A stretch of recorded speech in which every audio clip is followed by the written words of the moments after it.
So colleagues, it's now 3 p.m. in Geneva. I think we can officially launch this event. Excellencies, dear colleagues, welcome to this new Bit Plastic Pollution Dialogue co-organized with the Basel Action Network.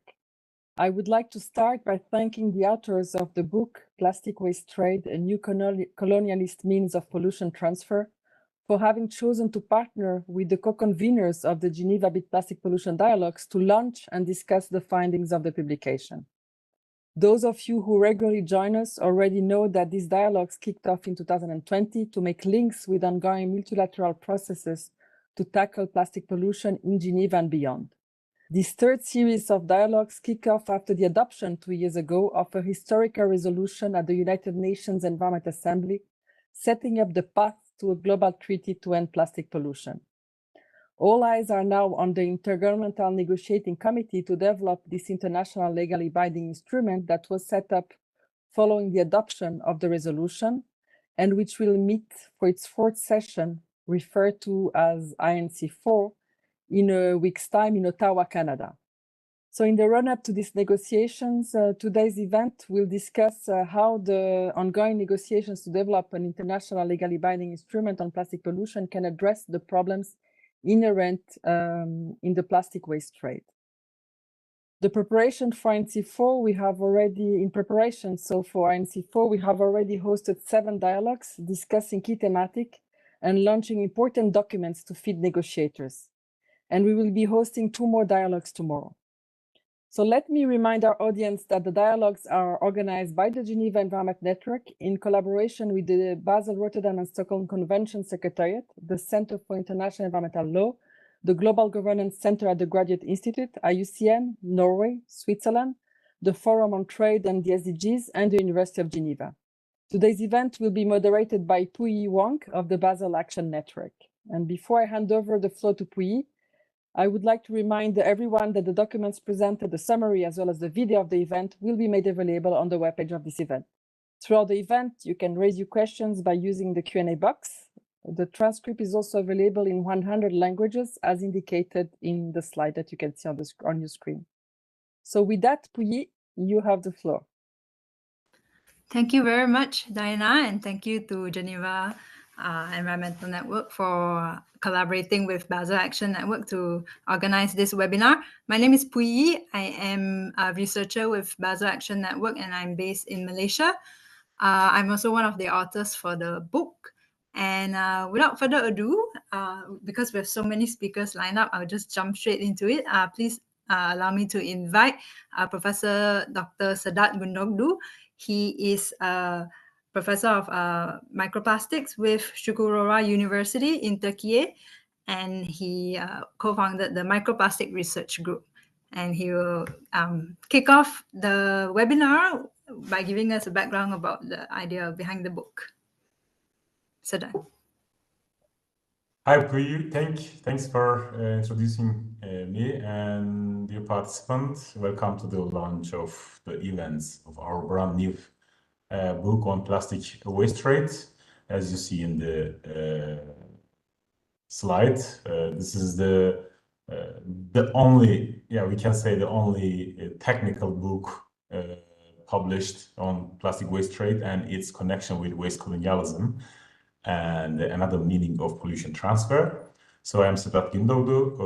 I'm working as professor at Çukurova University, Turkey. The university located at the city that mostly affected by imported plastics from European Union, UK, and US, Canada, and Israel, even in some other countries. So before the giving information about the details of this book, I would like to give some brief information about how it started. So actually the story behind this book based in 8 years ago, as you see in the picture, that we were in the field survey to understand the microplastic pollution in the surface water of northeastern part of Mediterranean Sea. But during that field trip, we came across a large amount of microplastic which were obvious and specifically shredded by a particular machine. And then we came to the conclusion that they must have got into the sea from some particular sources. So you can see this microplastics in here. Yeah, you know, these are specifically shredded, like they use some machine, maybe, you know, shredding machine generally using mechanical recycling facilities.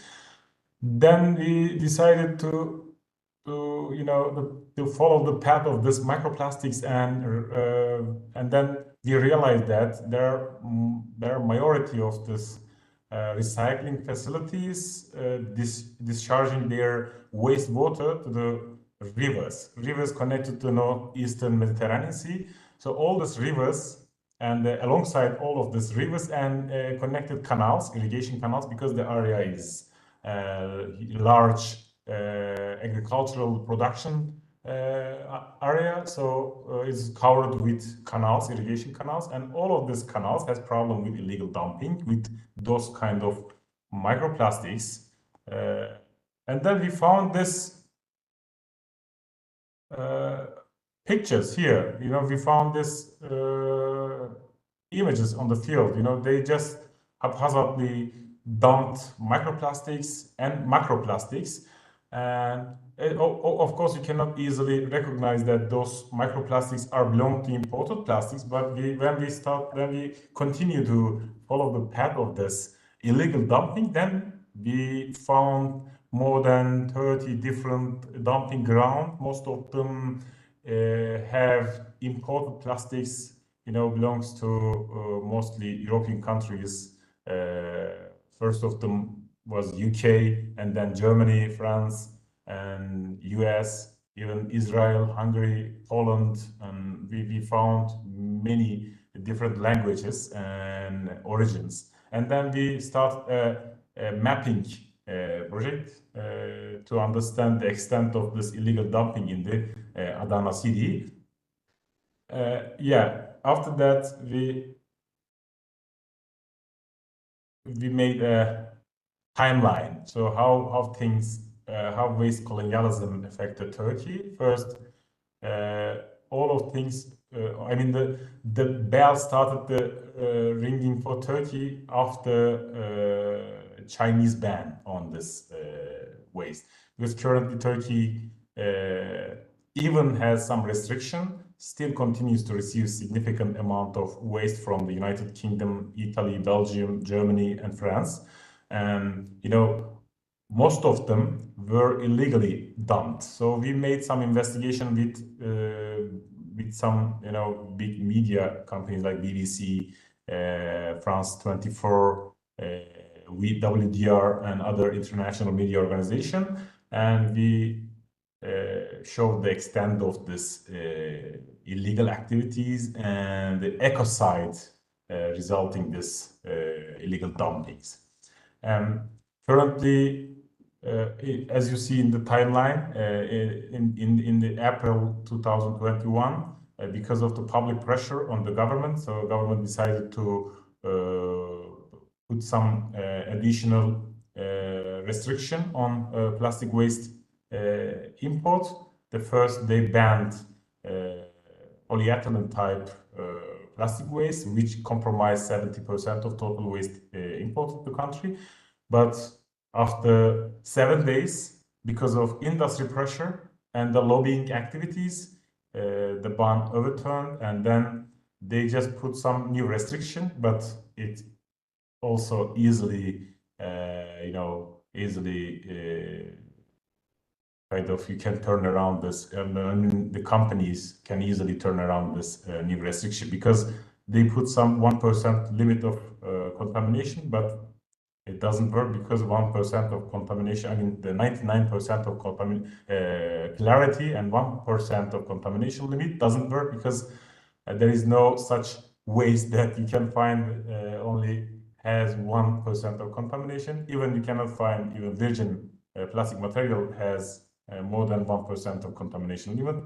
So they transform this 1% contamination to 1% non-recyclability. So everything can be recyclable in theory. So you can still import any kind of plastics because the control mechanism doesn't work. You cannot control hundreds and thousands of containers arriving the Turkish ports. But now we don't have such big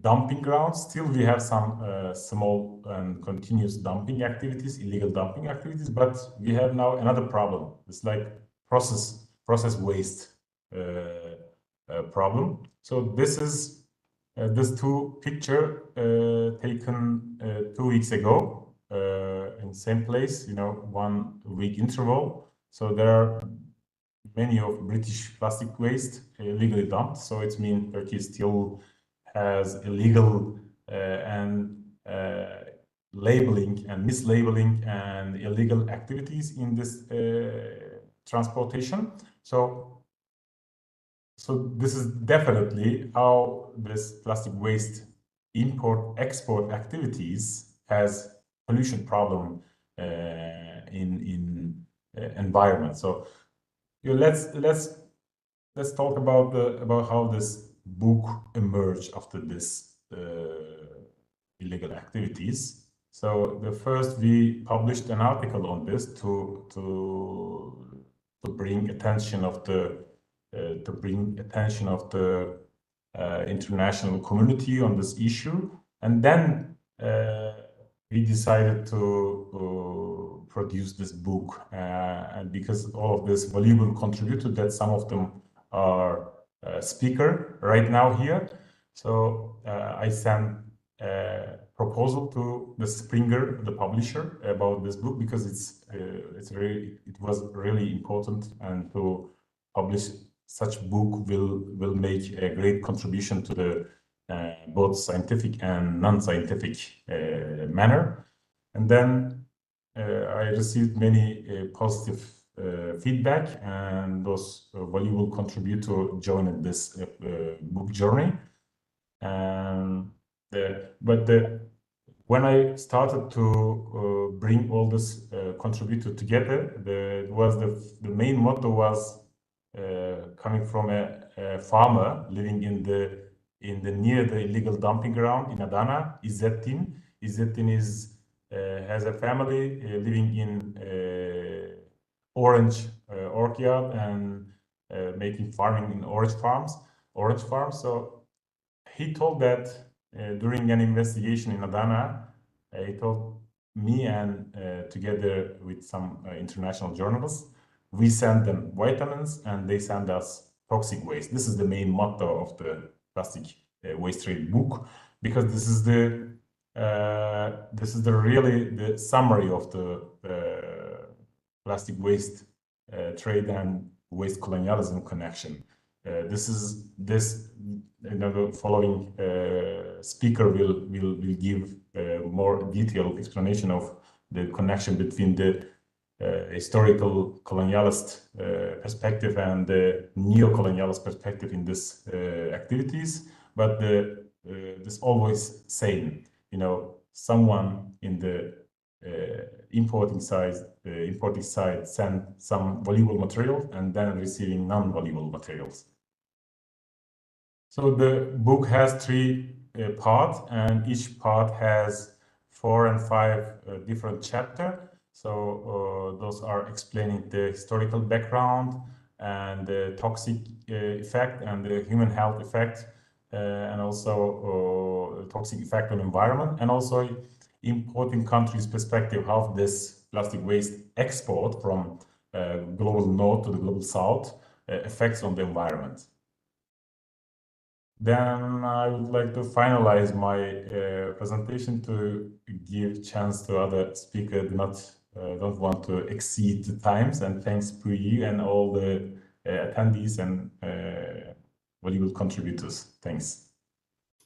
Thank you, Sadat, for initiating the book and chasing all the authors. I think it was not an easy task to chase the authors to submit their chapters.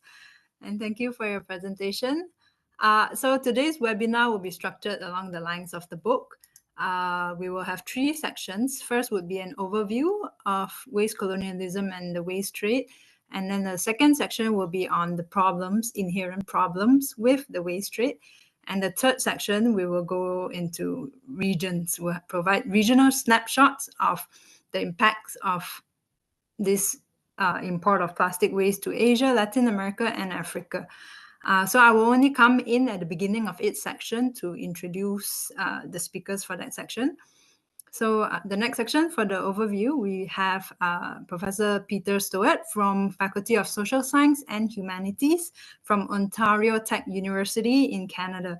And he wrote the introductory chapter for the book, and he will talk to us about waste colonialism. Following from Professor Peter Stowett, Jim Puckett will continue the conversation to discuss why waste moves and what has been the global effort to try to govern this movement of waste. And Jim Puckett is the Executive Director of Basel Action Network.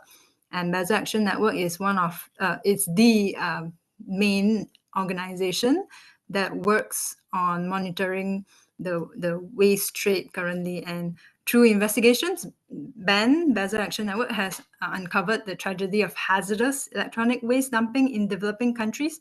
And then now they also maintain a very useful resource called the Plastic Waste Transparency Project on the website. Now I will pass the floor to Professor Stowett, and then after that, Jim.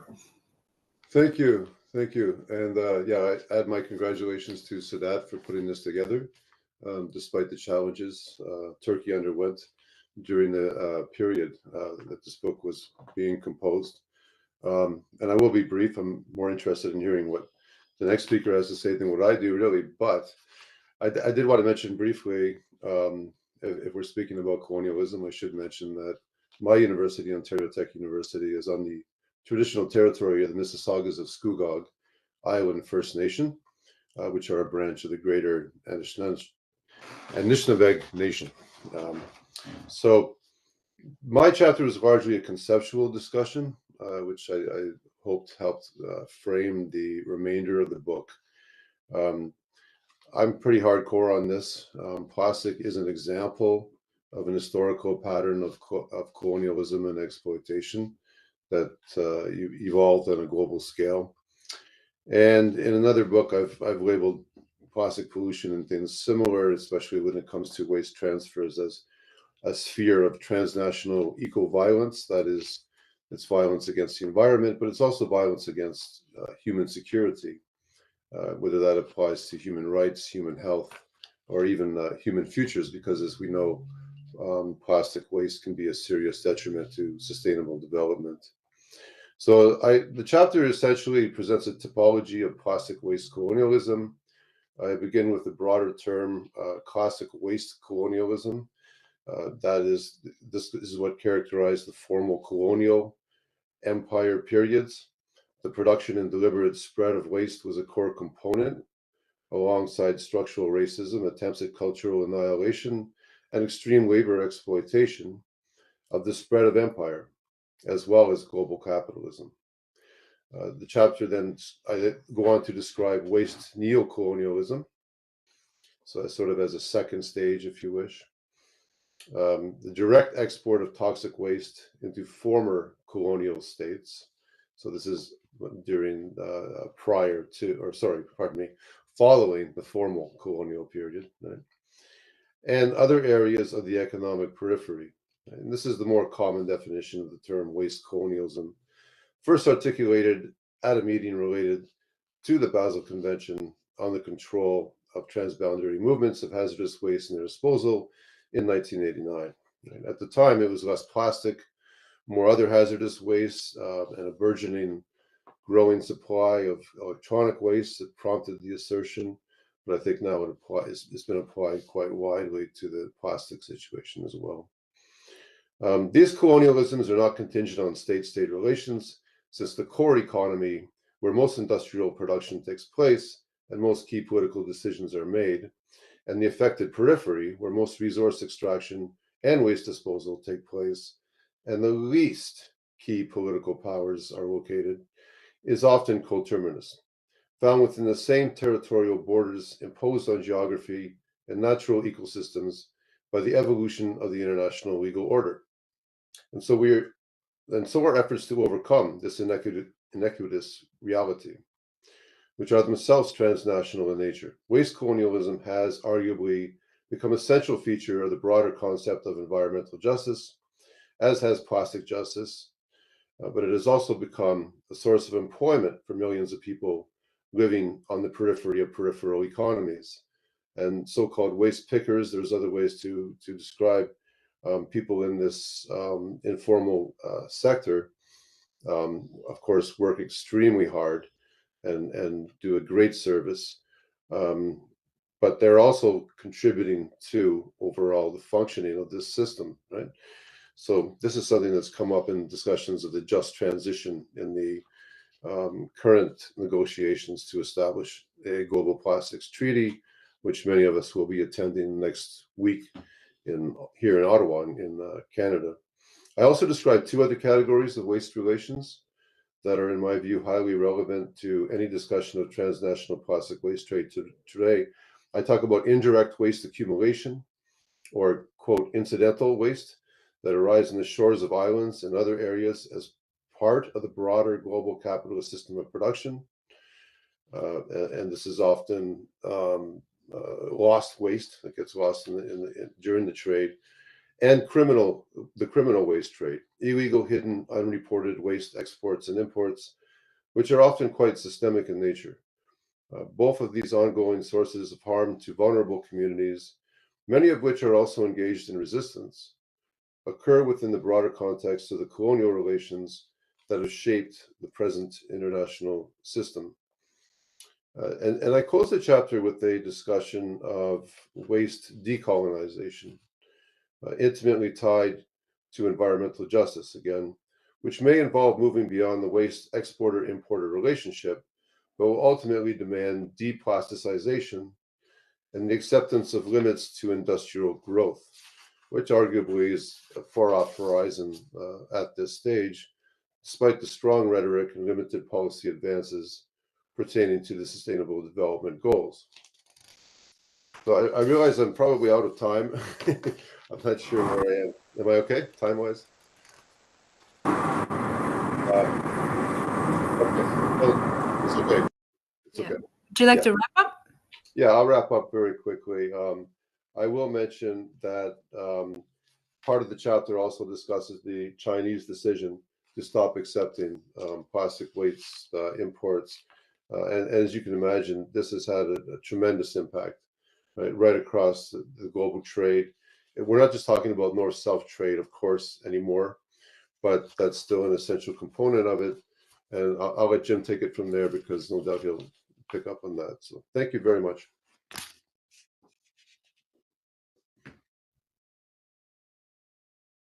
you, Peter.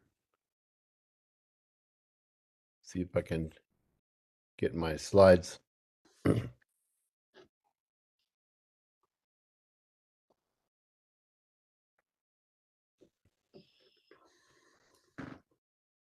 Okay.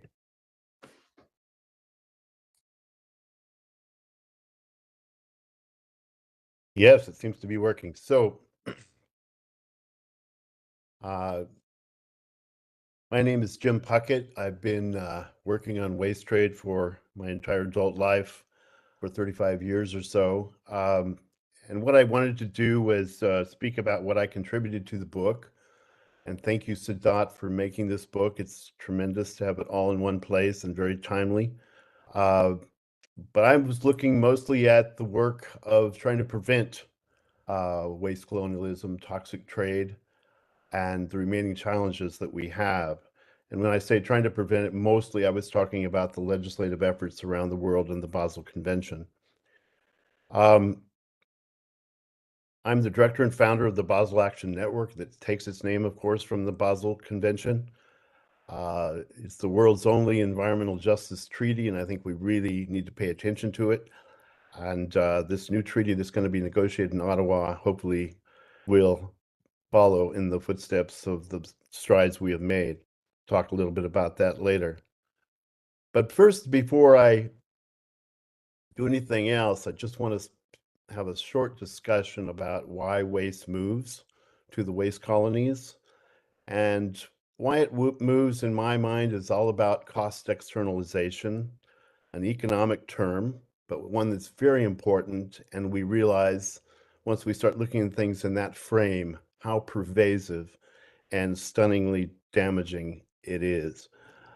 Any type of pollution, whether it's air pollution, water pollution, or toxic trade in plastics, etc., is all a result of cost externalization.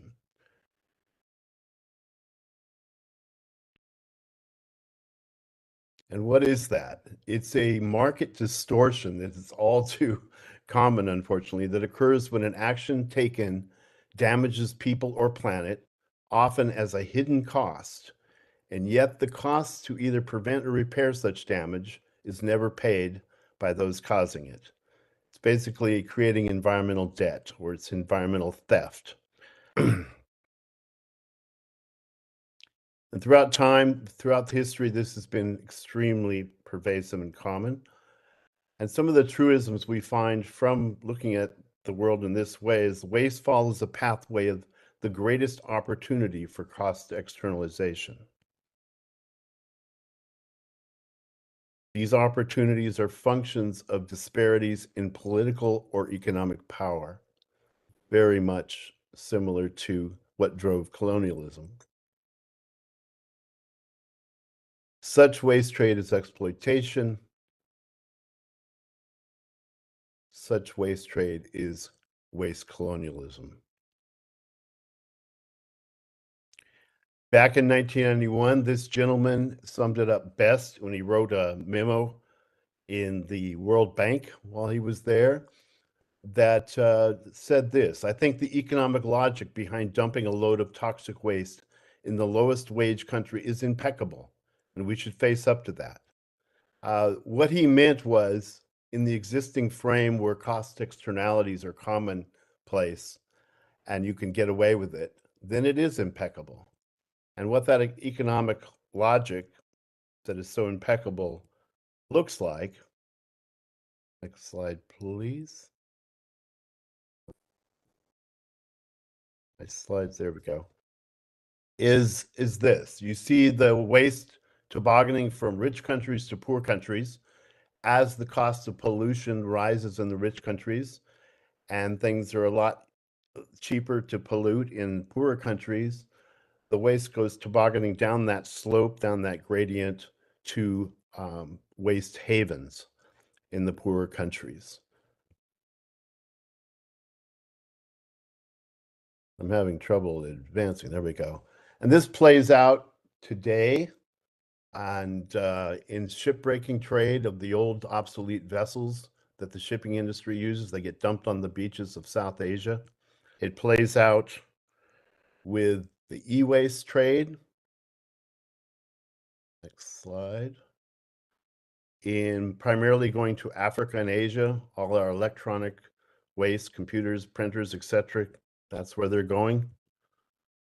And it plays out also more dramatically in recent years with the plastic waste trade going to Asia, Turkey, and Mexico.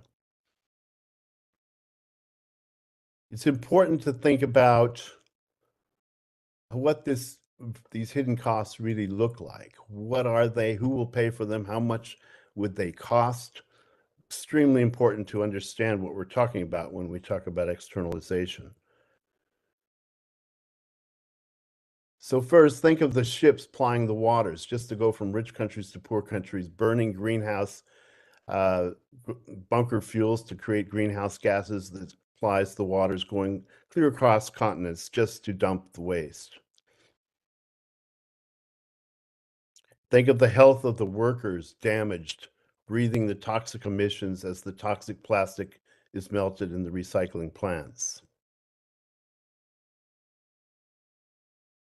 The loss of safe drinking water from washing operations in these recycling plants. the contamination of that water, which Sadat was talking about, with microplastics and chemicals that wash off. Cancer-causing exposure from dumping and burning of unrecycled plastic fractions in fields or boilers, as you can see in the pictures behind. These are real economic costs. They're environmental costs, they're moral costs, and who pays for them? When people don't pay with dollars, they end up paying with their health. Farmers' loss of livelihood when their crops are damaged from dioxins, etc.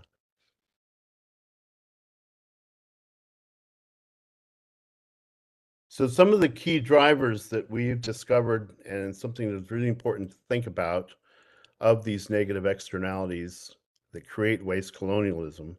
The first one is the global commons syndrome, where we're not really good at regulating things internationally.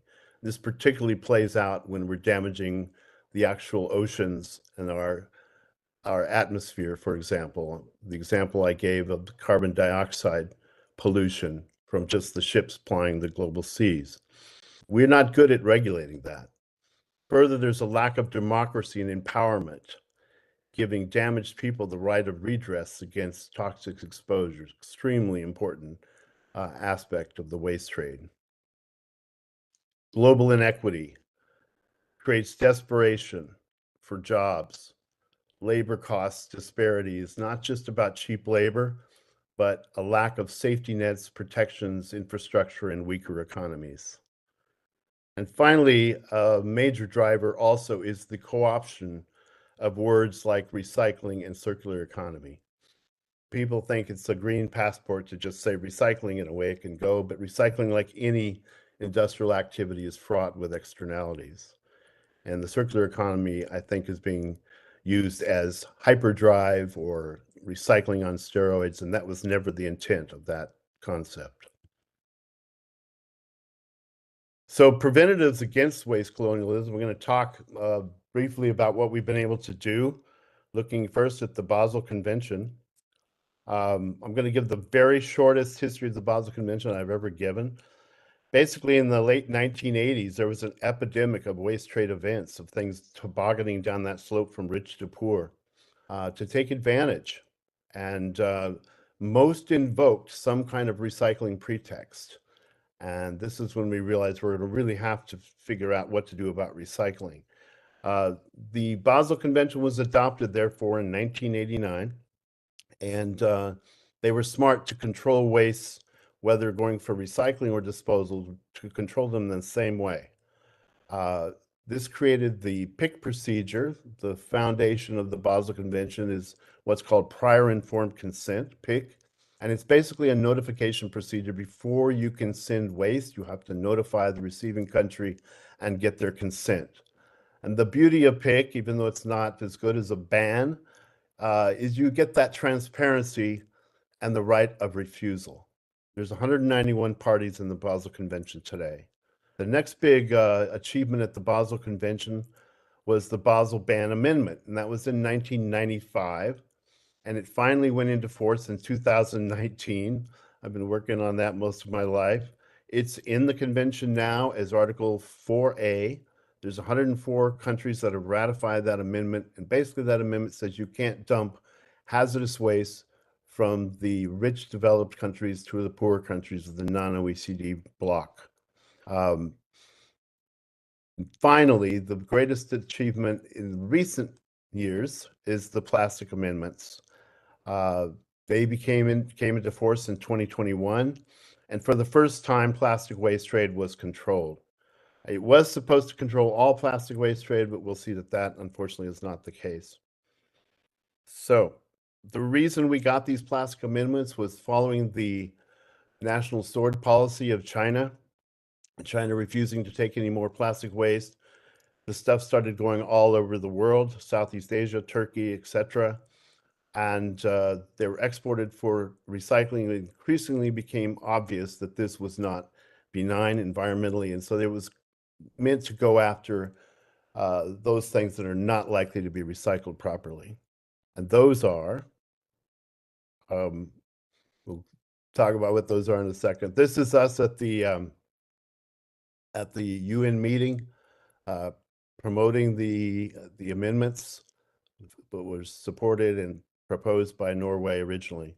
So yeah, the plastic amendments, the real fundamental achievement there was that they're going to, for the first time, control some plastics. And what they decided to control, even though it's a very long definition, 2 pages, is basically mixed and dirty plastics, contaminated plastics, mixed polymers that are very difficult to recycle. And what they did is they labeled that as a new listing called Y48.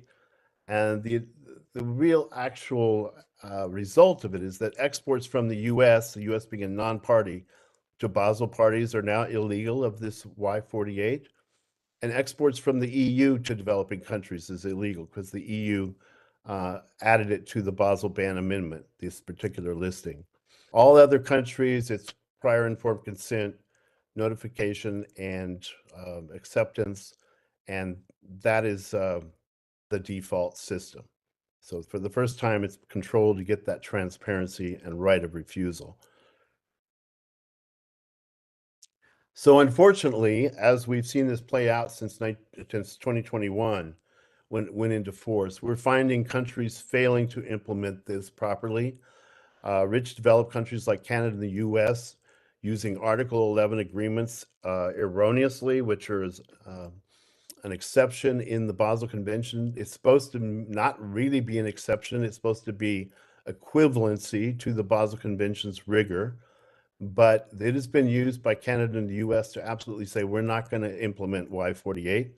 Mexico, unfortunately, is doing the same, and the EU internally has not adopted the amendments in full.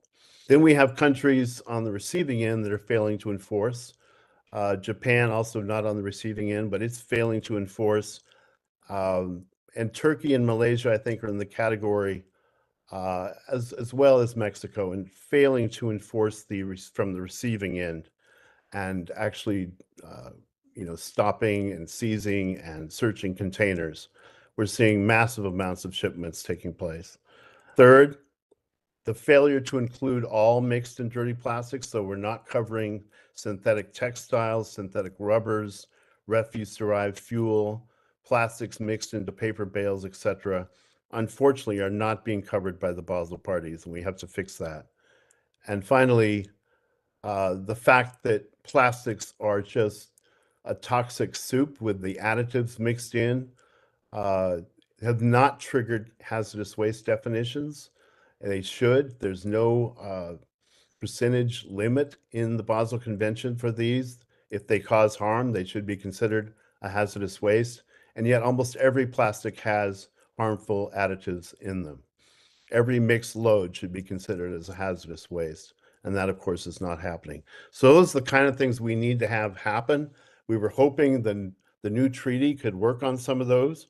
But what can we expect from the INC process in Ottawa? Unfortunately, I don't think we can expect too much on the waste trade front, except for using it as a dramatic example of the bankruptcy of the entire plastic industry and how we have to control it from the source.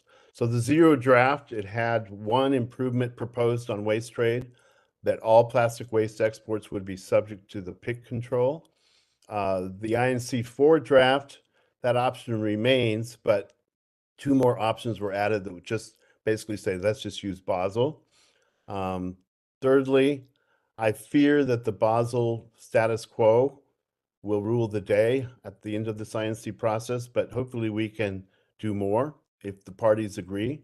However, again, the most important thing this treaty can do for the waste trade, this new treaty on plastics, is to attack it at the front end. We've got to stop creating so much plastic and therefore plastic waste. I thank you, and I hope I didn't go too far over my time. Thank you, Jim, for that very comprehensive overview of 30 years of regulating waste trade among countries. Next, we will dive a little bit deeper into all those photos that Jim showed about what what's the problem with trading plastic waste? What's wrong with exporting it for recycling? And our next speakers coming up is we have Krista Shanum. She is currently a researcher with Climate Rights International, and she will talk about the human rights aspects. And then following from Krista's presentation, we will then welcome Hendrik Petrilic. He is with the Toxics. He leads the Toxics and Waste program with Arnika in the Czech Republic. And he is also a dioxin and POPs waste expert with IPEN, the International Pollutant Elimination Network. I'll pass the floor to Krista. Hi, thanks so much, Pui, and thanks again to Sadat for helping bring this book together. My name is Krista Shanum, and I'm a human rights and environmental researcher at Climate Rights International. So today I'll be speaking about the chapter that I contributed to this book, which is largely focused on the impacts of the global waste trade on human rights, including on workers and community members who are at the front lines of this global plastic waste trade. So just to kind of jump in, historically, we've generally thought about the plastics crisis as a strictly environmental issue, but I'd really like to change that narrative by really focusing on how plastics pose really serious threats to human rights throughout their life cycle. So looking from oil and gas production to waste management or mismanagement. So today, we're largely focused on the issues around the plastic waste, but it also is just really important to note that plastic production poses really serious threats to people's rights to food, water, access to information, and health. And as plastic and petrochemical and production is projected to continue growing, these impacts on people and their rights will likely become even more severe. So as others have mentioned, for decades, some of the world's wealthiest and high consumption economies have largely exported their waste to countries in the global south. Largely, recipient countries have weaker or unenforced environmental regulations, low labor costs, and limited government accountability for environmental and labor abuses. So this, creates an environment where we're really concerned about rights abuses.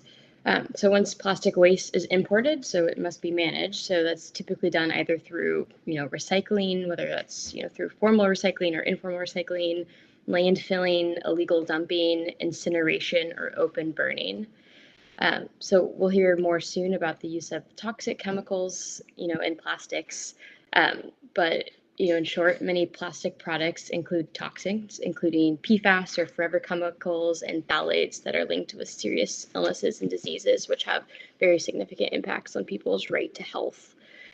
When toxics are released into the air, the soil, and the water, when plastic is recycled, burned, incinerated, or dumped, and upon exposure can have very significant impacts on people's health. So this, chart on the right or on the left, just shows some of the ways that people are exposed to the toxics in plastics. So just to quickly note that the process of plastic recycling can also be quite harmful to people's health. So mechanical plastic recycling, which is, the primary way that plastic is recycled, that process, it doesn't just end when you put plastic into a recycling bin, but it, includes the sorting, shredding, heating, and then reforming plastic into either pellets or, another recycled material. So when plastic is shredded and melted, it releases toxic particles that can harm people's health, including increasing their risk for lifelong and very serious health problems like cancer and reproductive system harms. Once plastic waste is imported, workers, including both formally employed and informal workers, may be exposed to potential occupational health and safety harms. For workers in the informal economy, including waste pickers, the lack of formal recognition, limited access to healthcare and other social services, economic vulnerability, and exposure to physical hazards, makes people particularly susceptible to rights abuses. It's incredibly important to note that waste management workers play an incredibly important role in pollution prevention and have the right to be safe in their jobs.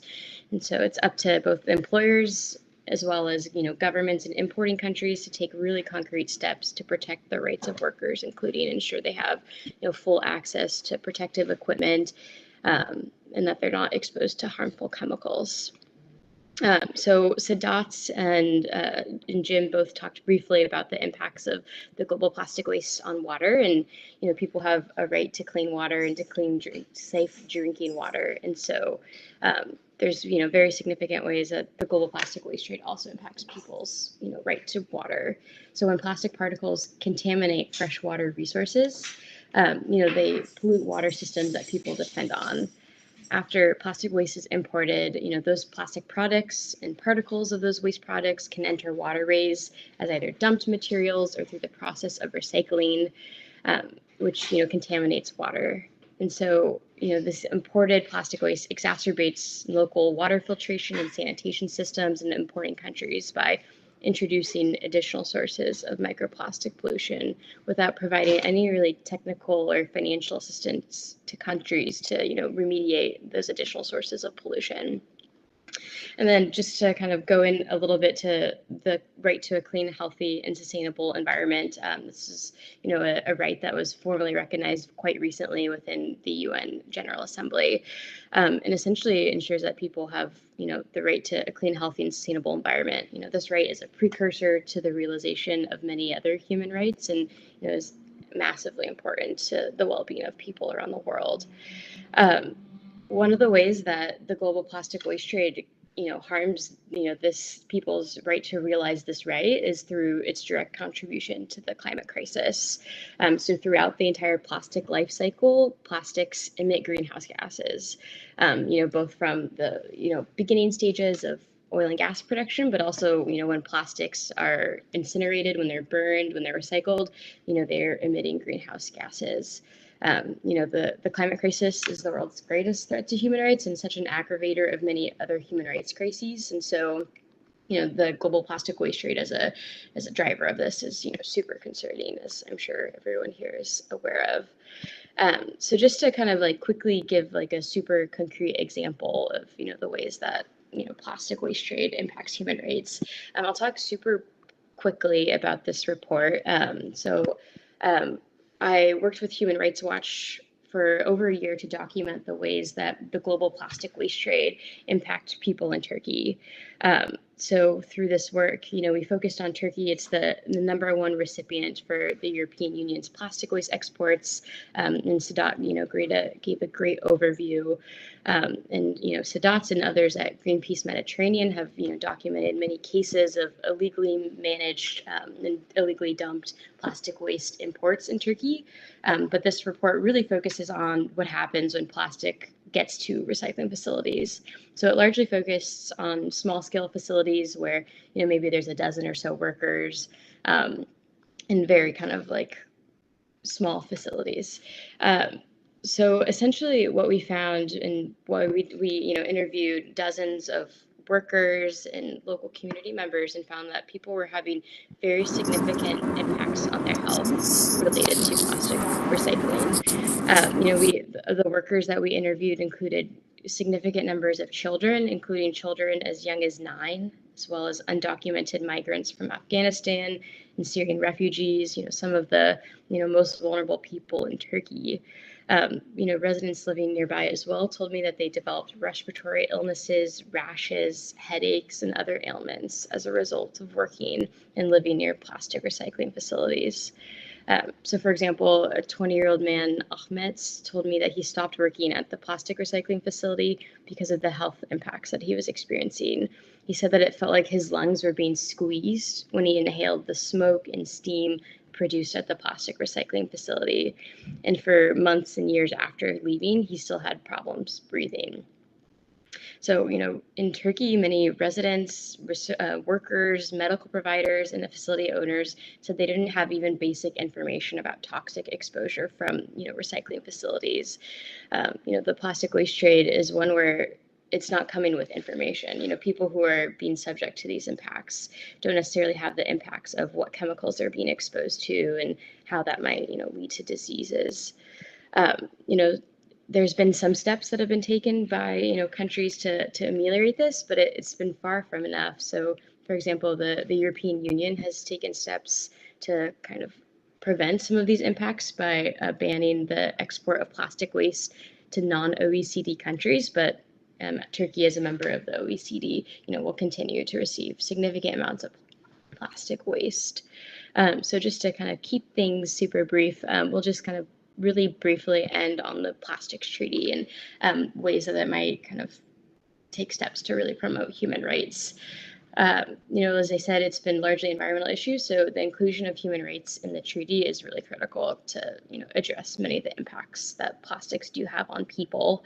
I think that from a human rights perspective, it's really critical that this treaty takes a full life cycle approach, addressing the impacts on plastics from cradle to grave. Importantly, the treaty should also cap plastic production. We really can't address, the crisis that we're seeing, from the waste trade or with plastic pollution generally, while, simultaneously creating more and more plastic. The first thing that you do when you put out a fire is stop adding fuel, and that's exactly what we need to do now. Importantly, the treaty should also have provisions to ban toxic chemicals in plastic products. All these consumer products that we're exposed to, should not be laced with toxic chemical additives. And finally, it's really important that the treaty is binding rather than, just filled with, empty promises, that countries can be held accountable for the commitments they make. So I'll just kind of stop there, try to keep us on time. Thanks so much, Pui, and thanks again, Sadat.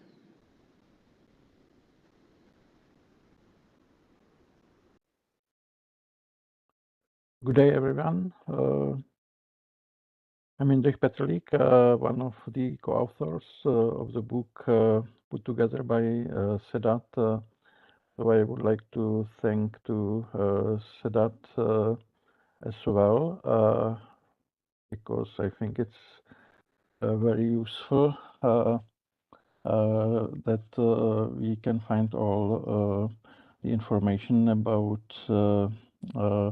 plastics, and we contributed with some other co-authors from International Pollutants Elimination Network on toxic chemicals in plastic waste.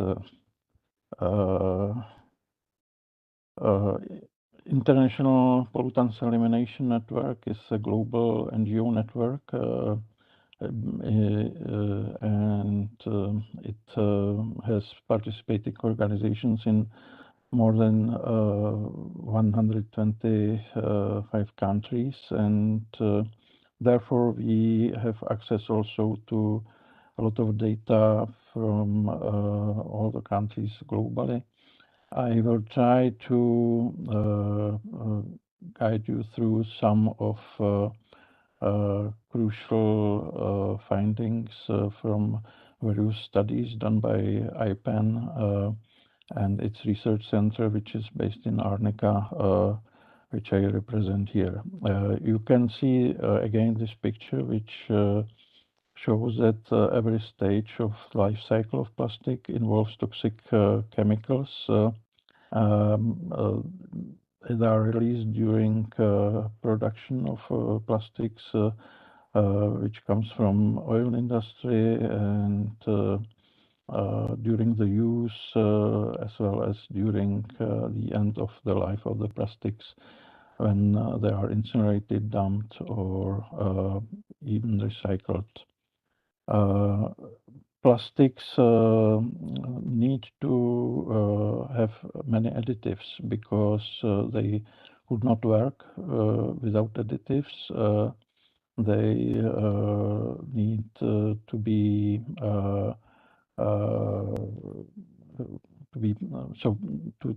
they need to have plasticizers. They need to prevent ignition. So another family of additives are various flame retardants. When you need to have plastic stable, then you add stabilizers, and to color plastics there are chemicals which add the color, so pigments, and also prevention to various bacteria and so on. There are added biocides especially to the plastics which are used, for example, in medicine, or plastics used for packaging, food packaging. If we look at these additives, many of them are found to have serious health effects, and they meet the characteristics for hazardous waste. Some of them are acute poisoning, like, for example, lead. Another additives have a delayed or chronic toxicity. Many of the additives are endocrine disrupting chemicals, like, for example, phthalates, or heavy metals like cadmium or chromium. Dioxins belong also to the family of endocrine disrupting chemicals, and so on. So another hazardous characteristic of these additives is that they are ecotoxic. Compounds like triclosan or zinc compounds can be toxic, especially to organisms living in water. And another hazardous characteristic of the additives is that they are capable of yielding another material after disposal with Annex 3 characteristics. It means that during disposal they create a new toxic chemicals. Very well known is this process with regards to halogenated dioxins, not only chlorinated ones, but also brominated dioxins, or combined of both. Also, fluorinated plastics during their disposal can yield another fluorinated compounds.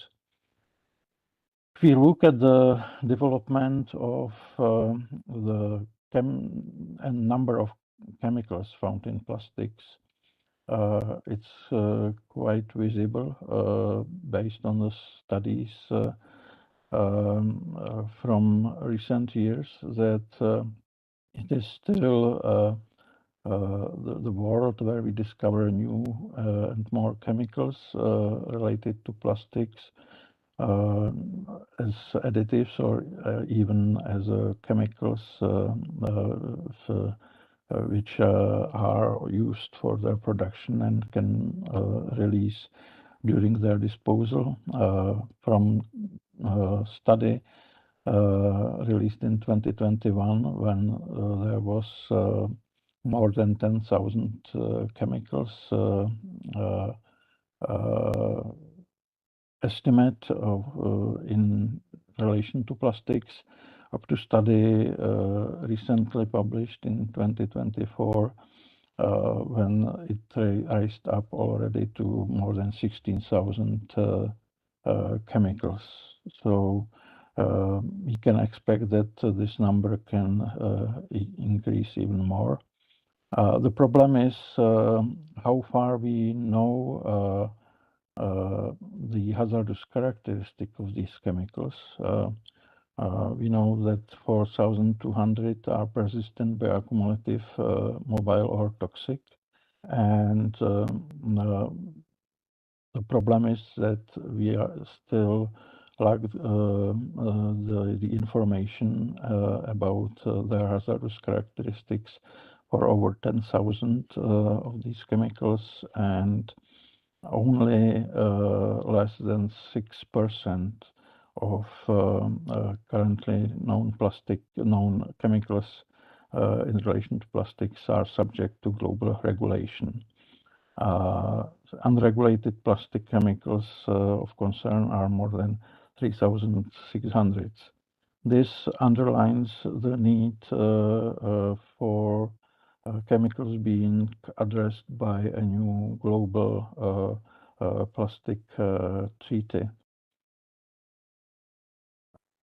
Now I will talk a little bit more about our chapter when we focused on toxic contamination caused by plastic waste in countries of the Global South. I use this graph or diagram which shows quite well how together with plastic can be exported also contamination with specific chemicals. This is documented on polybrominated phenyl ethers, which is a group of chemicals. Now, all of them are listed under the Stockholm Convention, so they are partly regulated, but there are many exemptions from their global regulation, and you can see that major flows of the PBDEs, which are mostly bind in the plastic and plastic waste. These flows goes mainly from developed to developing countries, and it doesn't relate only to the plastic waste, but also products which contain these PBDEs, and some of these products are sent as reusable products, but very often it is found out, for example, in case of e-waste, that they are not, it's not possible to use them anymore, and they end up as a waste at e-waste scrapyards like this one in Ghana, Nagbobloshe, where we looked at the toxic contamination at this site in feed and chicken eggs, and the same example is, for example, from Tropodo, Indonesia, where the plastic imported from developed countries to Indonesia is burned during production of tofu in more than 30 factories in that village and causing serious pollution. We looked at the pollution of environment, looking at the pollution of food chain, which can be presented by chicken eggs, and especially in free-range chicken eggs are quite good monitors of toxic contamination of the environment. Here are two diagrams. One shows contamination of free-range chicken eggs from various locations by dioxins. The red bars are especially from the sites related to plastic waste management, and you can see that they belong to the highest levels in free-range chicken eggs, and the same applies to the contamination by PBDEs. Sorry, Rick, please wrap up. Yes. Yeah. I'm coming to very last topic, which is contamination of the recycling. So when plastic is recycled, it's recycled together with the toxic additives, and we also tried to map the contamination of recycled plastic, especially by brominated flame retardants listed under Stockholm Convention, and also related brominated dioxins. You can find the results in several studies, and also part of the results in the chapter in the book. Thank you very much for your attention, and thank you for the opportunity to present this result here. Thank you very much, Henrik, for your very worrying presentation. Now we'll quickly jump to Asia. Henrik mentioned eggs in Indonesia, so may I invite Yuyun Ismawati to speak a little bit about Indonesia.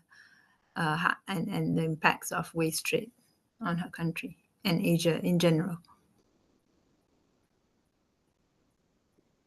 Okay, thank you, Puyi. And thank you, Sadat, for organizing this book. It's very interesting process, but thank you for the opportunity to share our observations in Indonesia. I would like to start by showing this picture. This is the unwanted plastics imported by plastic importers in Indonesia near Jakarta, but it was because it was unwanted, so they just dump it in the neighborhood. And eventually they burn this plastics. Sorry. Yeah, next slide, please. I would like to firstly focus on Indonesia because we have intensive observations and studies in Indonesia since 2015. And in the book, we highlighted the trade flow of plastic waste traded under HS 3915 to Indonesia and then exported from Indonesia to other countries or the region.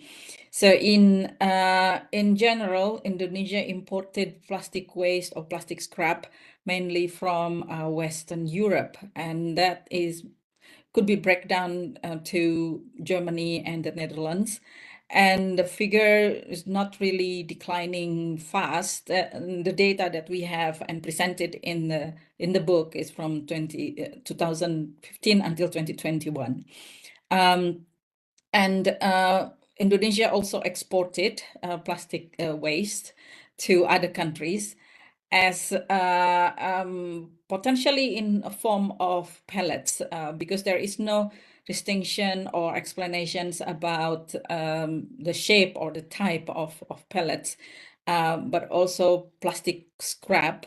Potentially, this is the registration in the trade documentation recorded as HS 3915. And to be more precise, some of the types of plastics that imported by Indonesia, mainly LDPE, HDPE, and some amount of PET from other countries. Next, please. So for the region, actually, Indonesia also imported from the region and also exported to the region. Mainly, Indonesia received the importation from Singapore. So Singapore could be the hub from other countries, receiving importations of some amount of plastic scrap and then redistributed to the region or continue passing it on to the neighboring countries. As you can see on the chart on the left, Singapore in gray, the major exporter to Indonesia from the region, but Indonesia also exported plastic waste to the neighboring countries. And in this case, potentially it's more to Vietnam, and Vietnam probably also will process it and export it as pellets. Next slide, please. Because of the contaminants in the imported plastics in the past from 2015 until 2021, it's in huge amount, and because it's unwanted or outside of the quota of the importations, many importers receive extra containers with pocket money, with extra money. So they receive different kind of plastics and metals, including the aluminum can. At the bottom of the slide, where's the lady in front of the piles, it's a beer cans, mostly from various countries in Europe, because we could see the brand. And when all of these waste cannot be or do not recycled, or no one wanted it, they burn it, mostly in the evening. And in many cases, some students, some children also hospitalized because they inhaled a lot of fume and toxic emissions. Some papers also get into the plastic piles, And there are some cases, several cases that we put in the book, in a chapter, highlighted how the case has been evolved and the solutions and so on. Next slide, please. So because we monitored underground and in the field, and we also received some information from Basel Action Network about potential illegal importation and so on, we were able to report it to the authorities. And I would just like to highlight a couple of cases here with 3 companies importing plastic scrap, but without paperwork or without import approval properly. So one of them is PT NHI, with the major business partner from the UK, and then they were confiscated. I mean, more than 1,000 containers confiscated belong to PT NHI based on our report. And then the government followed it up and then sanctioned them by taking off their import license, and they were sanctioned to destroy the confiscated containers, which could not be returned to senders because they got it with extra money and extra quota. So there is no return to senders. And when the government of Indonesia announced re-exportation, it doesn't always mean return to senders. It means that this re-exportation facilitated by the Indonesian government to help the business to ease their burden by allowing them to sell the confiscated containers to sellers or buyers located in the export countries. I don't know if you understand about that, but I think it's just another way to maintain the business. But so far, there is no public formal announcement about the case, and we couldn't find any paperwork in the court or decisions of the courts of all of these cases. Next slide, please. And moving on to paper, there are a lot of posts and media coverage due to the report from our colleagues from Ecoton, did a great job on this.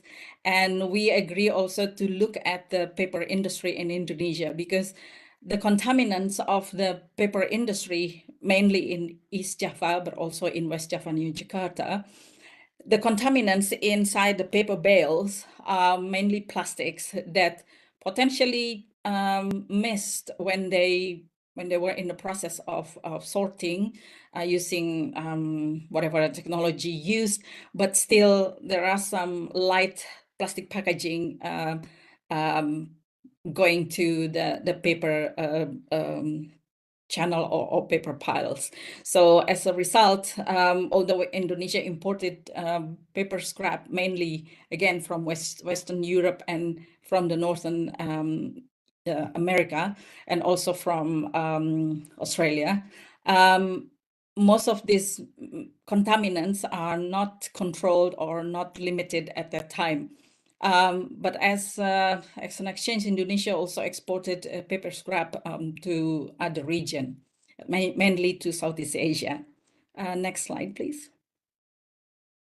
And what Hendrik already explained earlier, that within the region, within the East Java region, and also in West Java near Jakarta, we've seen a lot of plastic landfills belong to paper manufacturing companies or paper mills.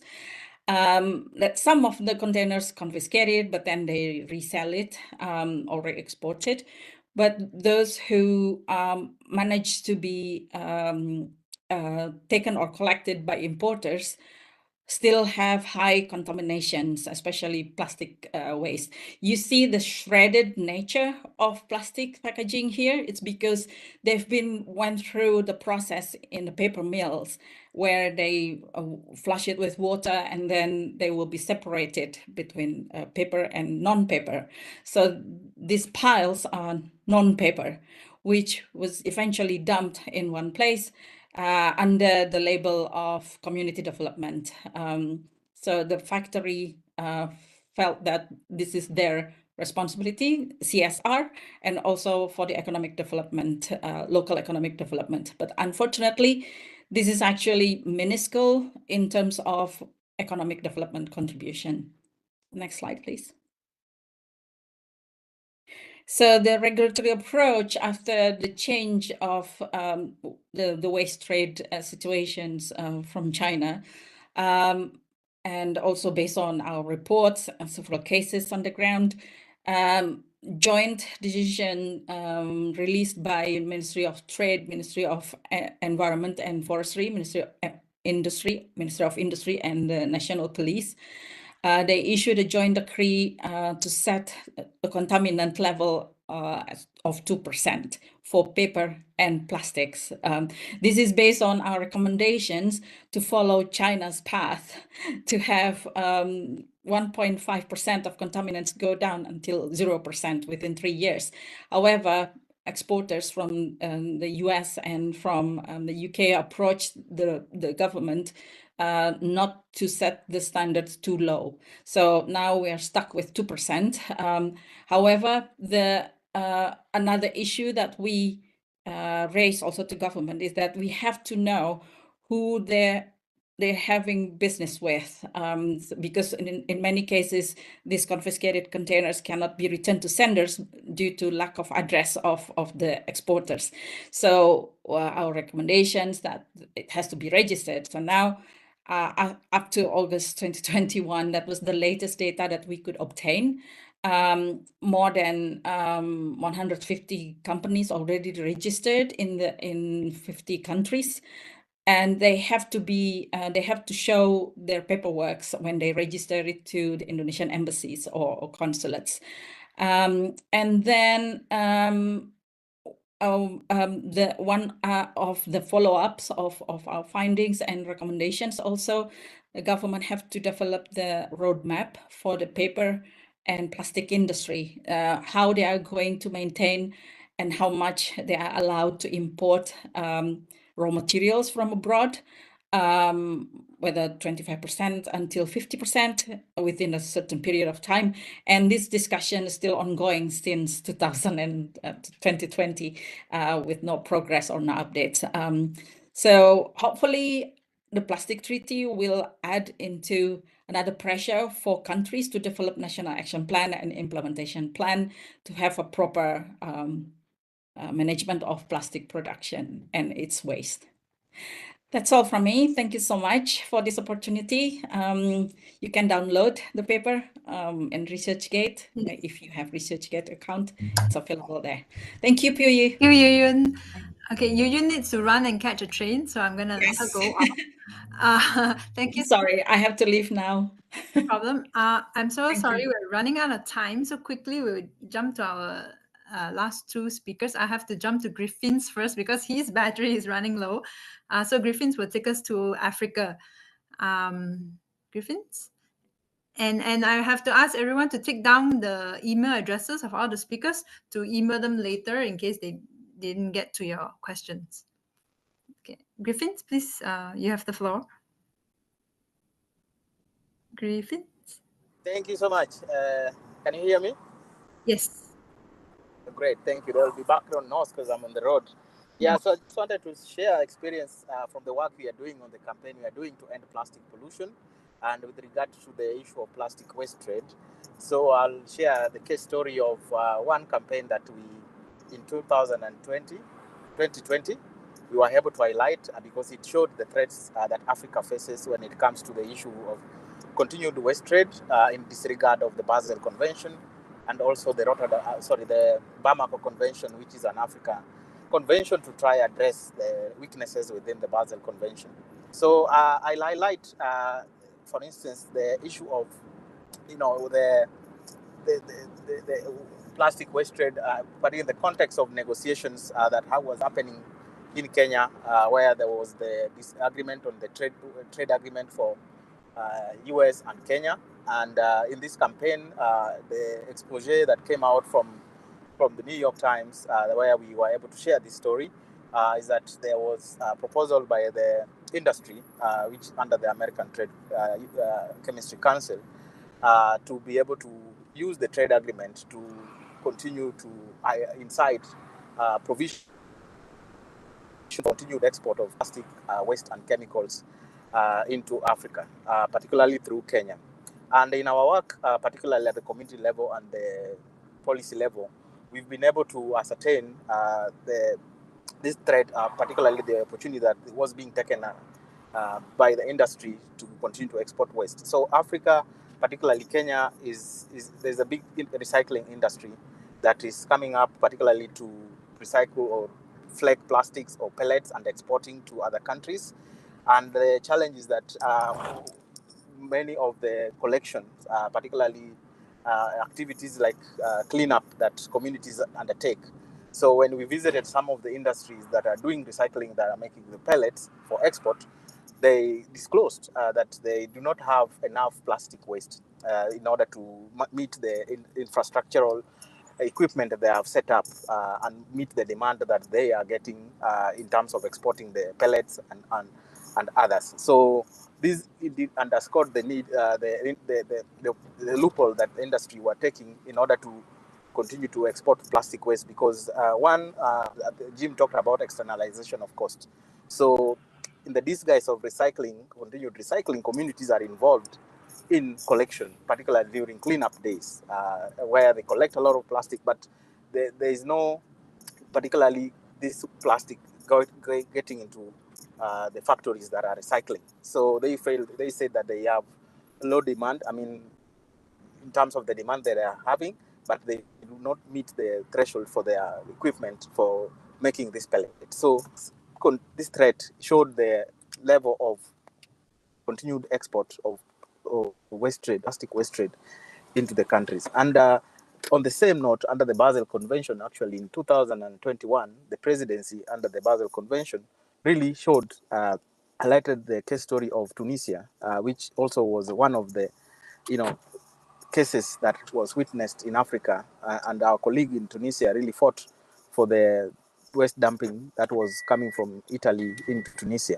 and they were able to reship some of this plastic waste back to the source country. So this has been one of the case stories, and many other case stories that were highlighted, particularly by the Basel presidency, regarding the threats that Africa faces when it comes to continued plastic waste trade. And the significant in terms of the impact, which I have not highlighted further, is been mentioned by Hendrik, in terms of the effects or the environmental and health effects that this brings up. So when it comes to a region like Africa, the inadequate capacity for collection or management of the waste continue to externalize the cost, particularly to public sector, where they are able to, put up waste management systems but are not adequate. So this waste goes into dumps or dump sites, and the practices of open burning really expose the communities to effects, particularly from dioxins and the chemicals. We've seen from the presentation from Hendrik the food chain contamination that we, for ourselves, particularly at my organization, we've been able to undertake with IPEN and Anika, showed the level of chemicals, particularly from food chain contamination from the egg sampling that we were able to undertake. So the challenge and the region still continue to face this threat, particularly loopholes that are being exploited to exploit the plastic in the disguise that the African countries, need to continue to recycle the waste, whereas some of these collection are not, the cost of collection, it's communities are bearing this cost through cleanups that are being told that they are able to address the problem, and this continue to perpetuate the problem of plastic waste trade. So I want to leave it at this and just show these examples of the threats that Africa continues to face and the opportunities that will be through the plastic treaty negotiation. Hopefully we'll address these loopholes. Thank you. Thank you very much, Griffins, for your very quick presentation. And now we jump to Latin America. Magdalena from Gaia, you have the floor. Sorry for the rush. That's okay. Thanks, Piggy. I'll go as fast as I can. Our article on the book is called "On the Plastic Waste Route, Latin America is the New Port of Destination." I wanted to say that the main writer of this chapter is Ella Zambrano. She's an Ecuadorian member of the Zero Waste Alliance in that country. And most of the information in this article comes from three years investigation from Gaia members from a total of 6 countries. We talk about just 3 in the chapter, but it's 6 countries that have been involved, with the involvement of around 15 people in different ways. So I just wanted to say that with little resources, they have made a strong case, and thanks to their work, I'm here presenting this information to you. We expect we will be able to go deeper into more information and research. So there's research to come in the future. So just if you could give me the first slide. So what we call the route of the absurd was unveiled, as it happened in many other places, after China closed its borders to plastic import. And we called it the route of the absurd because we worked in the article with this idea of trade in human history as a way to exchange goods and services, and now and not even in the Spanish usurpers by then would have imagined the absurdity of the route of plastic waste. So when I heard, I think it was that saying at the beginning of this seminar, we send them vitamins, they send us toxic waste. I think that brilliantly speaks to this idea. Waste that used to be exported to China is being sent to several countries in Latin America as well, and the main concern so far is the US.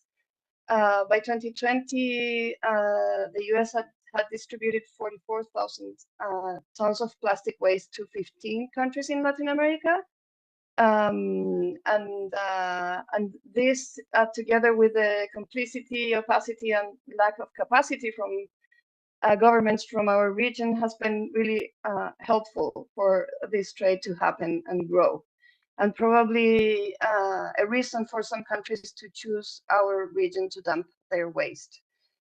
So organizations started this research at the end of 2019, and they have been capable to build a case with the information found, because 3 or 4 years ago, this wasn't an issue that we were talking about in the region. So we believe that this work has been really relevant to make the case. Next, please.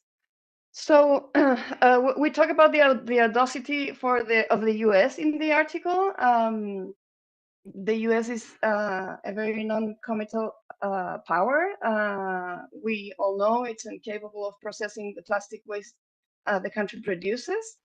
And the recycling rate in the US has declined. So in 2029, it barely recycled less than 5% of its plastic waste, coming from a document that is mentioned in the article.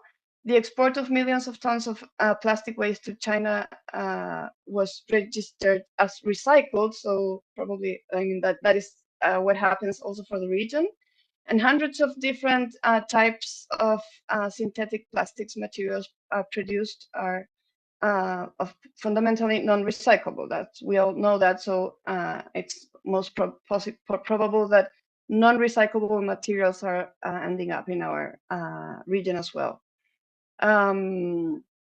So next, please. I'll try to go a bit faster because I know we are really running out of time. So the questions raised during the investigation made in the region were, where exactly is the plastic waste coming from? Under what headings or subheadings is it entering? What supervision is there from the ministries of the environment, which is related to what I was saying before about the lack of capacity? What industries are being fed with this dirty plastic that is being imported? And the most disturbing questions for us is, do Ecuador or Mexico, which are the cases that I'm going to talk a little bit about here, really have a greater recycling capacity than the United States? And of course, the answer is no. Next, please. So for the case of Ecuador, the Indian country of 28 million people barely manages to recover 4% of its own waste, and this is mainly due to grassroots recyclers, waste pickers work. We are not getting into figures related to the amount of waste collected and sent to proper landfills, which is also really poor.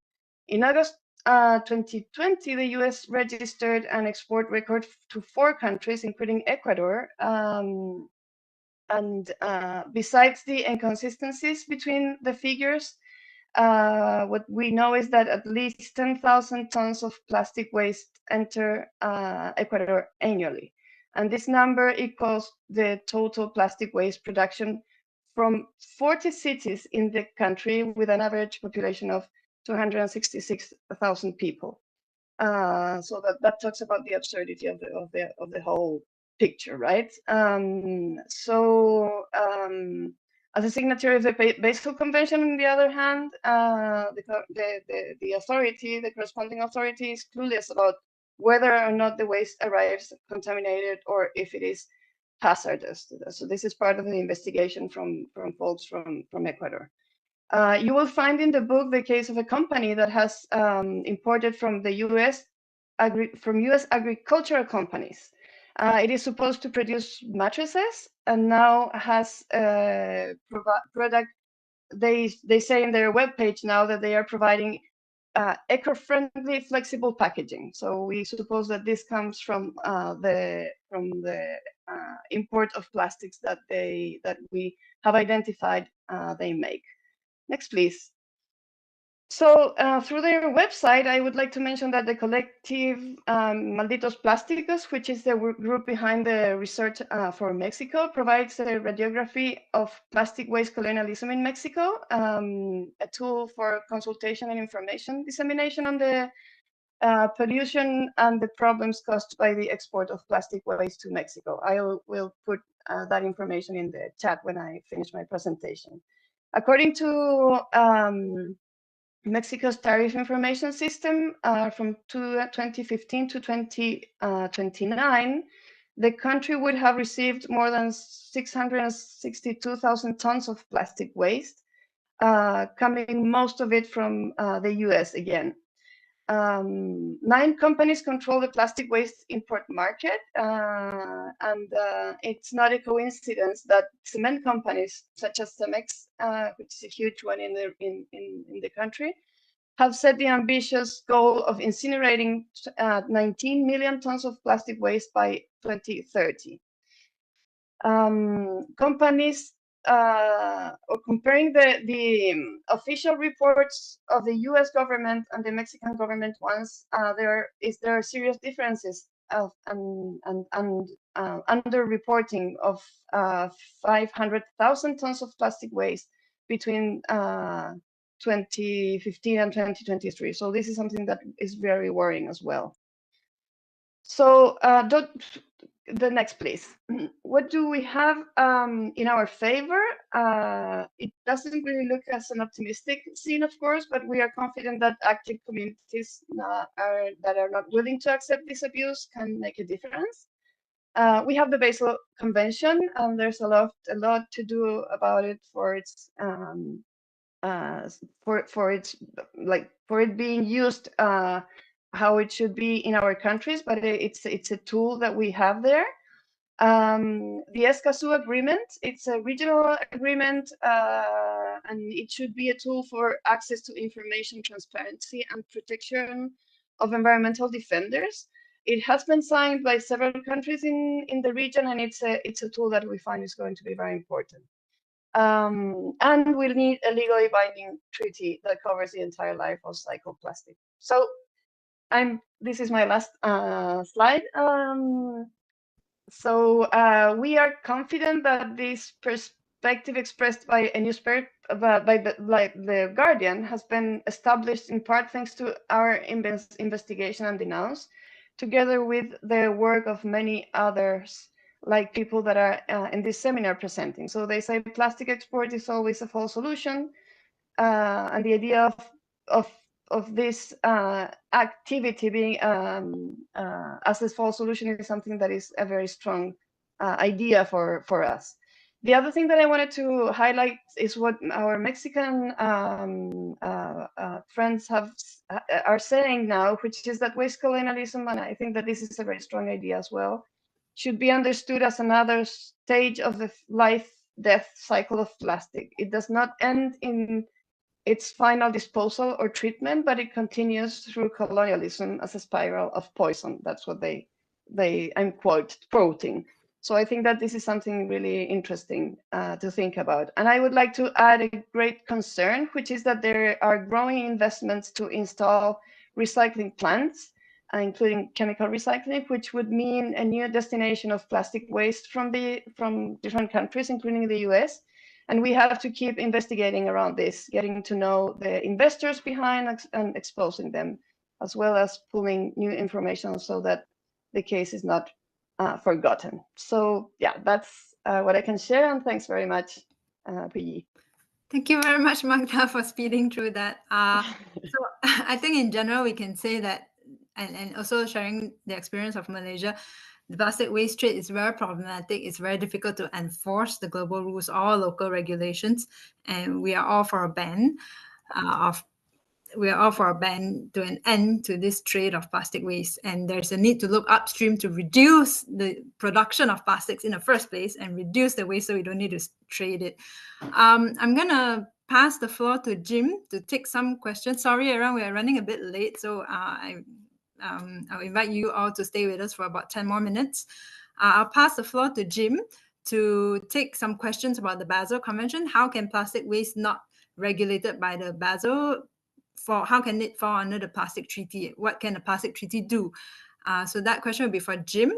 And then after that, I will quickly give everyone one sentence to sum up what you wish the global treaty can do in terms of in terms of finding solutions to all these problems that is caused by plastic waste and plastic waste imports and exports. So Jim first, and then after that, we'll go through the sequence of the speakers. Everyone gets 1 to 2 sentences. Okay, Jim? Sure, thank you. Yeah, we had a question as to what the new treaty can do to cover the gaps that Basel is not doing. The way things have been going at the new treaty, the most optimistic way to talk about it is it's going very slowly. But 2 things can happen, I think, that are really important.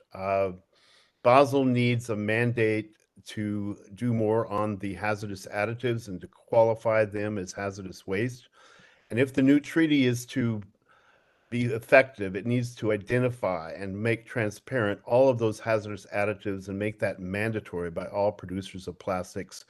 And then Basel will be able to pick that up and say, okay, these are the worst that have been identified by the new treaty in a kind of hierarchy of harm of all these additives and polymers that are toxic. Those are the worst, and then Basel will be able to attack those a lot better. One final thing we can do also is have a resolution at the end of this entire process attached to the text that says we want Basel to do these things. So I do think that we should still be very attentive to waste trade at the treaty and use it as an example, of course, but also to remind people that Basel needs to do more. Do we have any more questions, Puyi, or should we? No, we've run out of time. So okay, so what I'd like to say is on behalf of all the speakers, we want to thank all of the participants very, very much for sticking with us. And the questions that you may still have, our emails are in the chat, and you can find our emails and we will respond to them all in writing. And if you're interested in buying the book, I believe in the chat, Sadat has put the coordinates of how to do that. And we thank you very, very much. And everyone gets to say final sentences. So I'm going to go with... that was mine. Thank you. I'm going to go with who I see on the screen. So Magda, please go ahead. Oh, thanks, Puyi. Well, not just I'm very grateful of this space. I think it's really important to keep talking about this in as many spaces as we can. So thanks to that for putting all this information and pulling our energy together for this. And I wish the best to the big delegation that is going to the INC for the plastics treaty next week. So yeah, thanks a lot. Thank you. And Sadat? Yeah, thanks for organizing this event to Geneva and Basel Action Network and all the contributors of this book. It was very nice and informative book launch event. I also shared the link of the book in the chat. If anyone interested, they can take a look at the link and then they can check the availability and the access. Also, they can buy. And this is the very good part before the INC4. Plastic trade is one of the most problematic part of the plastic issue, and hope it will be considered under the plastic treaty instrument. And All right. Thank you, Sadat. Can I pass the floor to Hindrit? Yeah, thank you for organizing this event and inviting me. And I would like to underline the need that new plastic treaty will address real contamination caused by plastic waste, and not only waste, by whole plastic life cycle, and therefore it needs to include addressing specific chemicals, because definitely not all harmful chemicals related to plastic are included under the conventions, like, for example, Stockholm Convention and others. So we need to control more chemicals causing real harm to human health in many countries. Thank you. Thank you. And Peter, are you still with us? Yes, I am. Yeah, thank you. I'd echo those comments, of course, and I'd argue also that I'm working with the Scientist Coalition for an Effective Plastics Treaty, as many people here are, I think, and we're looking at the science policy interface that will accompany this new treaty, and how it has to be, as impartial and conflict-free as possible, but also that, from my perspective, that it has to contain a social science angle also, and look at what's happening to affected communities affected by the plastics trade, but also affected by bans on the plastic trade, right? And in that context, I would suggest that moving forward, it's absolutely essential that we keep human security front and center here, and human rights front and center here. And I write this in the chapter too, that it's waste decolonization is far too important to be left to chemists and diplomats, with no offense to any chemists or diplomats on the call. We need you to. Thank you. All right. Thank you, everyone. And we've come to the end of our webinar. Thank you so much for joining us. Thank you to Geneva. Thank you to our wonderful participants. Thank you to our amazing speakers. Wow. We look forward to our amazing moderator. Hear, hear. Just Take care, words, everyone. colleagues, as we are closing this event, 2 more dialogues tomorrow. One we are co-organizing with Greenpeace, where we are going to discuss the survey that they have launched in 19 countries that they will be releasing and discussing tomorrow, also with friends from the Scientific Coalition joining us, and from many other member states and other stakeholders. And then we have a second event where we'll be discussing health-related issues with co-organized with our friends of IPAN, but with also the participation of the health community, including our friends from the World Health Organization here in Geneva and from other health societies. So looking forward to see you at those events, and wishing all those traveling to Ottawa in a few days a fruitful outcome, fruitful negotiation and fruitful outcome. And once more, thank you very much to our friends of BAN, who for proposing us to organize this event today, and to all those who join us today and who will later watch the video of this event. Thank you, Diana. Thank you, Diana. And Bye, onward, everybody. Thank you. onwards to INC4.